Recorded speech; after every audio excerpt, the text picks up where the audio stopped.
Bueno, yo nací en el año 1965 en el norte de Navarra, en un pueblo que se llama Elizondo, donde había una base americana donde trabajaba mi padre, y que es la razón por la que me quedé ahí. Mis padres eran mi madre era gallega y mi padre era leonés. Y hasta los 14 años viví en Pamplona, donde digamos que tuve mis primeras experiencias políticas. Por un lado con mi padre militaba en un partido que ha citado Boni, en ARDE, en Acción Republicana Democrática de España, y luego porque la transición allí fue pues, muy conflictiva, ¿no? Porque había broncas diariamente en el centro de la ciudad, porque tenía yo 12 años cuando estaba en las barracas, en los coches de choque, en los Sanfermines del 78, y de repente salen miles de personas hacia las afueras en pleno San Fermín, y bueno, fueron los Sanfermines que se suspendieron, en los que murió un militante, creo que era, no sé si era de la ORT.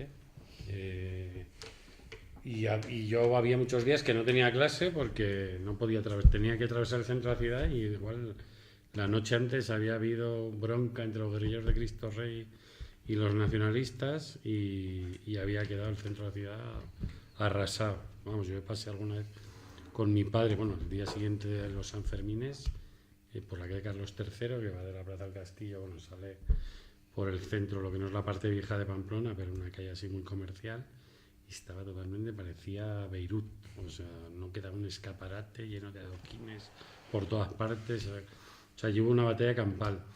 Ahí yo, bueno, digamos que tomé conciencia de algunas cosas. Me acuerdo que mi padre me llevaba a un mitin de Felipe González en las elecciones del 77, en el Anaitasuna, un palacio de deportes de allí.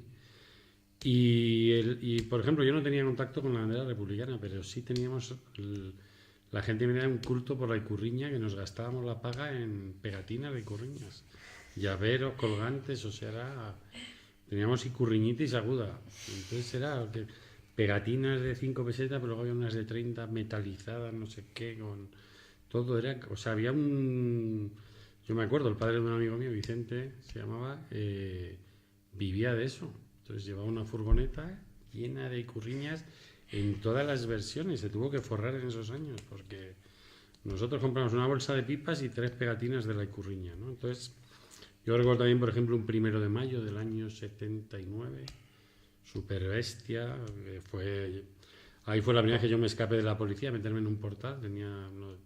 Tenía 13 años y acabó impresionante, porque acabó la Plaza del Castillo, que era donde terminaba la manifestación, arrasada de policía y un grupo de anarquistas que se subieron al kiosco de la plaza, y mientras volaban las pelotas de goma colgaron una bandera de la CNT y estaban aprovechando el micrófono que habían puesto los sindicatos mayoritarios y echando un mitin ahí mientras llovían pelotas por todas partes. Y yo me acuerdo mirando por el ventanuco de un portal, temblándome las piernas, viendo aquella batalla, ¿no?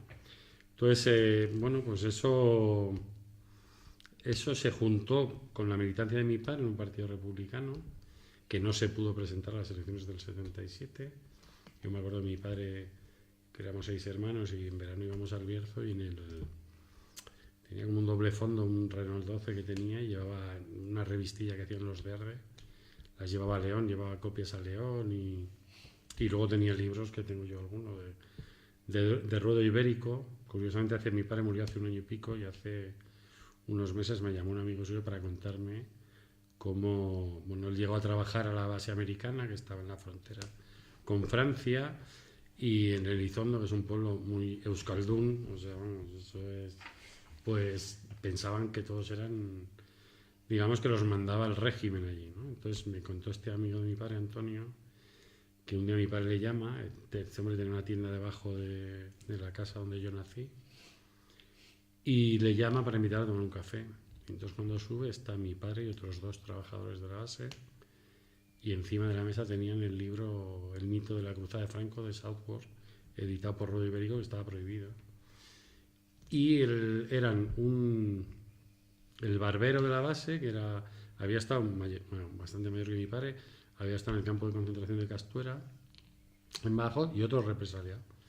Entonces, bueno, allí más o menos fue la confesión de: mira, nosotros no tenemos esta historia, no venimos aquí ni a vigilar ni a controlar a nadie, y esa fue la puerta de entrada, porque hasta entonces los tenían totalmente marginados, y bueno, la puerta de entrada hasta el casino, digamos, que en las fiestas del Baztán comer en el casino pues ya era el mayor signo de pertenencia, ¿no?, a la comunidad de Elizondo, ¿no?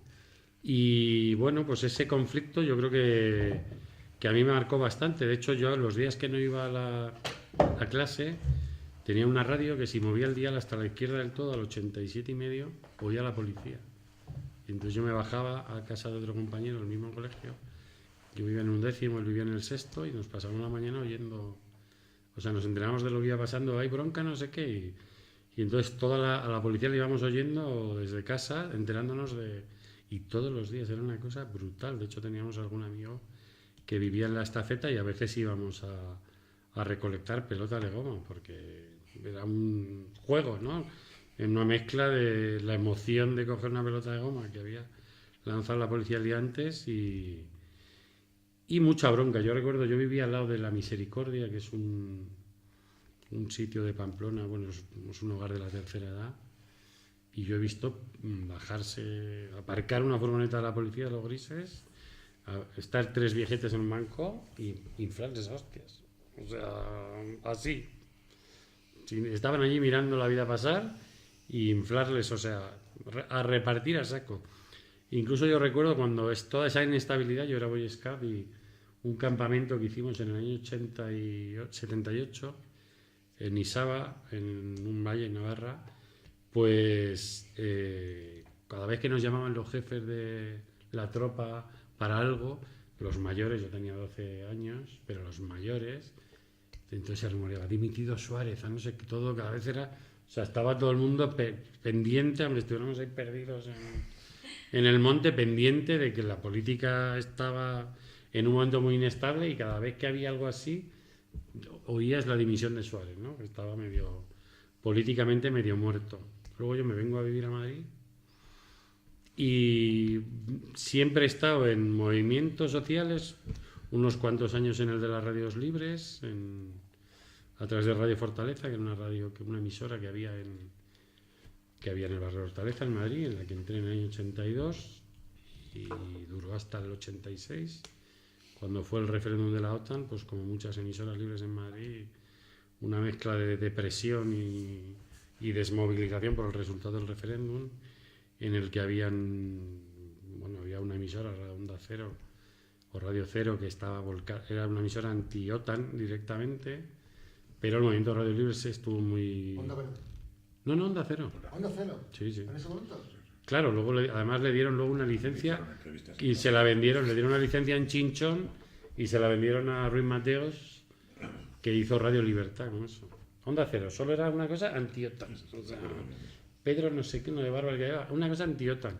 Entonces las demás emisoras libres estuvimos muy metidas en la campaña hasta las trancas. Y yo siempre he estado en cosas así, quiero decir, nunca he militado en un partido político como tal, pero justo llegó el referéndum de la OTAN. Yo recuerdo que teníamos un fiestón preparado en la emisora ahí, y me acuerdo de oír a Gabilondo a las 8:01 dando la primera vez los resultados, y estuvimos una hora allí callados y todavía deben estar allí los ganchitos, porque nos fuimos a casa hechos polvo, ¿no?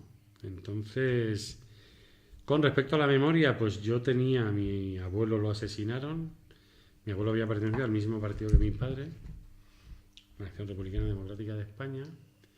Lo habían asesinado y bueno, yo hablaba con mi padre alguna vez de eso, y yo tenía pues cuando íbamos a Pereje, a su pueblo, en el desván de la casa todavía había cosas que habían sido de él. Él había tenido una tienda, pues había una balanza, había participaciones de lotería de los años 30, pues yo tengo algunas cosas que me iba llevando así, pero bueno, de una forma en la que él me contaba cosas, pero yo sabía que no se podían contar fuera de casa.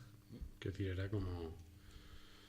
De hecho, eso me puede servir para explicar que, por ejemplo, cuando yo vivía en Pamplona, pues yo estaba en un colegio del Opus y todas mis hermanas iban a un colegio de monjas. Yo jamás he visto a mi padre y a mi madre en una iglesia vamos, o sea, pero una forma casi de camuflaje, ¿no? De no somos lo que somos, ¿no?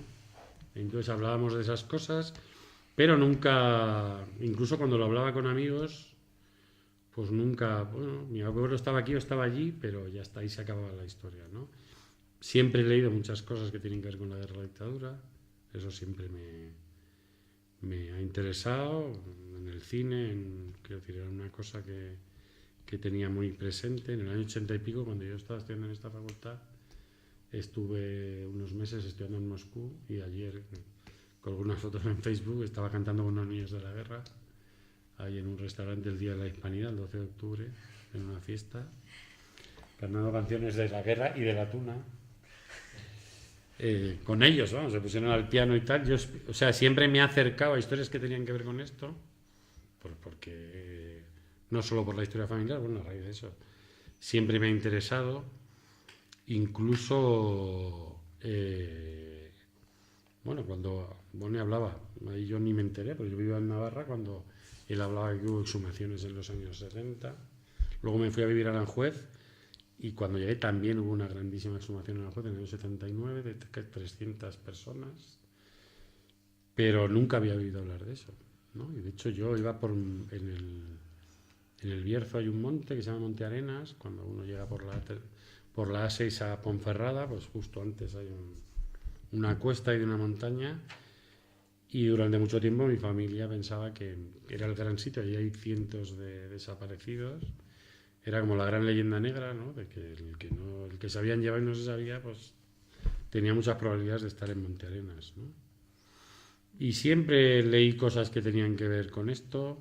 Me interesaba mucho hablar con gente mayor siempre. Yo cuando voy a los pueblos me interesan más las personas que las piedras y siempre buscaba ahí hablar con gente mayor hasta que un día buscando eso, pues hablé con Arsenio Marco, que era un amigo de mi padre, que había sido militante comunista, un amigo de la infancia. Había estado 6 años en la cárcel por un farmacéutico que tuvieron en Ponferrada y que cantó ahí todo lo que le hicieron cantar.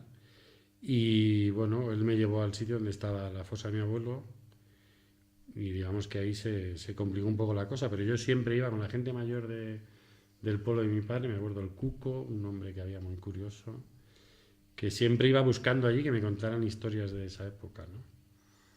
Entonces, bueno, pues hay una parte personal que se mezcla con la política, ¿no? Que tiene que ver con esa búsqueda y sea casualidad o no, cuando yo encuentro la fosa donde está mi abuelo, en ese momento me estaba psicoanalizando.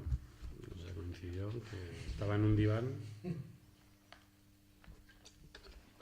tumbado 2 días a la semana rascando un poco en mi historia familiar, ¿no?